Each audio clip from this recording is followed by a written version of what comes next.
අපි කියනවනේ අපේ යාළුවන්ට මචං ඔබ හිතන්න එපා. පිස්සුද අමතක කරගන්න පිස්සුද බං උඹට මැරෙන්න ඕනද විකාරද? විකාරදාවත් එන්න කියන්න හොඳ නැහැ. මොකද ඒ කෙනාගේ මානසිකත්වයට අපිට යන්න බෑ. ඒ කෙනාගේ සපත්තුවට අපිට බහින්න බෑ. බැස්සත් අපිට තේරුම් ගන්නත් බෑ ඇත්තටම. ඉතින් එතකොට අපි කොහොමද කියන්නේ මචං ඔක අතෑරපන් උඹට මේ විකාරද උඹ මේ මෝඩ වැඩක් කරන්නේ. ඔක ඔයාට උනහම තමයි ඔයා තේරෙන්නේ කොච්චර අමාරුද කියලා. ඒ කියන්නේ අපේ මනස මෙහෙමම බහිනවා. ડિප්‍රෙෂන් හැදෙනවා කියන්නේ මොකද්ද කියන්නේ?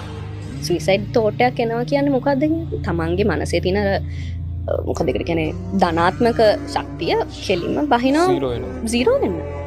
ඉතින් එතකොට අපි කොච්චර මේ මනුස්සයට කිව්වත් ඔයා මේ විකාර හිතනවාට පිස්සු මේ විකාර ගන්න නැතුව ඕකෙන් මේ යන්න හිතන්න එපා.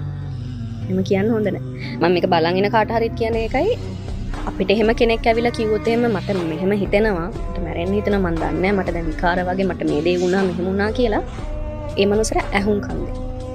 ලොකුම දේ තමයි ඒක. ඒ මනුස්සර ඇහුම්කන්